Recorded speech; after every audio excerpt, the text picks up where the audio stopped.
Positive result എന്ന് തന്നെ പറയാം. ബ്ലാസ്റ്റേഴ്സ് ഒടുവിൽ വിജയിച്ചിട്ടുണ്ട് ഡൽഹി എഫ് സിയുമായിട്ട്. എന്തായാലും ഡൽഹി എഫ് സി മികച്ച പ്രകടനം സെക്കൻഡ് ഹാഫിലൊക്കെ കാഴ്ചവെച്ചു. അങ്ങനെ ഒടുവിൽ ബ്ലാസ്റ്റേഴ്സ് കളിയിൽ 3 ഗോൾ അടിച്ചുകൊണ്ട് കളിയിൽ വിജയിച്ചിരിക്കുകയാണ്.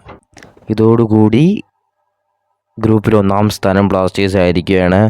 കളിയിൽ കളിച്ച 2 കളിയും വിജയിച്ച് കയറി. അതുകൂടാതെ തന്നെ ക്ലീൻ ഷീറ്റ് വിജയം സ്വന്തമാക്കിയിരിക്കുകയാണ് ഡേവിഡ് കറ്റാലയും ബ്ലാസ്റ്റേഴ്സും എന്നുള്ളത്.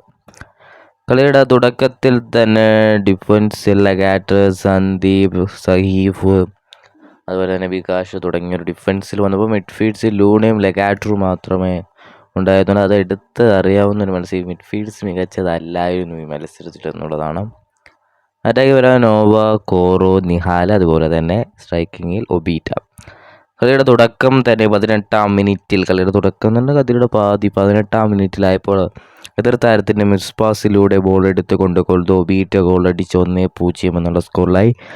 കുറച്ച് കഴിഞ്ഞപ്പോൾ തന്നെ കളിയുടെ 23-ാം മിനിറ്റിൽ നിഹാലിൻ്റെ ഒരു അസിസ്റ്റിലൂടെ കൊൽദോ വീണ്ടും ഗോളടിച്ചു. അങ്ങനെ 2 ഗോളുകൾ കൊൽദോ ഒബീറ്റ പ്രൈസ് നേടിയപ്പോൾ 3-ാമത്തെ ഗോൾ അഡ്രിയാൻ ലൂണയുടെ അസിസ്റ്റിൽ നിന്ന് കോറോ ഒരു സിസർ കട്ട് എന്നൊക്കെ പറയാം, അങ്ങനത്തെ രീതിയിൽ ഒരു കിടിലൊരു കറങ്ങിയാട്ടി ഗോളടിച്ചുകൊണ്ട് കോറോ മിന്നിക്കത്തി എന്ന് തന്നെ പറയാം. എന്തായാലും കളിയുടെ സെക്കൻഡ് ഹാഫിൽ പകുതിയൊക്കെ ആയപ്പോൾ തന്നെ ലൂണയ്ക്ക് പകരം വിപിനെയൊക്കെ ഇറക്കി. അതുപോലെ തന്നെ ഡാനിഷ് ഇറങ്ങി. നോവയ്ക്ക് വരെ തിയാഗോ ആൽബസ് ഇറങ്ങി. തിയാഗോ ആൽബസിൻ്റെ ഫ്രീ കിക്ക് പോസ്റ്റിൽ തട്ടിയൊക്കെ തെറിച്ചങ്ങ് പോയി എന്നുള്ളതാണ്. എന്തായാലും മികച്ചൊരു പോസിറ്റീവ് റിസൾട്ട് തന്നെയാണ് ബ്ലാസ്റ്റേഴ്സിനുള്ളത്. 1-0 വിജയം. എന്തായാലും ഡിഫൻസ് വീണ്ടും മറ്റൊരു ക്ലീൻ ഷീറ്റും കൂടെ നേടി. ഇനിയിപ്പോൾ മുംബൈ ആയിട്ടാണ് മത്സരമുള്ളത്. അത് മികച്ച രൂപത്തിൽ വിജയിക്കാൻ സാധിച്ചാൽ സെമി ഫൈനലിൽ ഗോവയുമായിട്ട് മുട്ടാൻ പറ്റും ബ്ലാസ്റ്റേഴ്സിന് എന്നുള്ളതാണ്.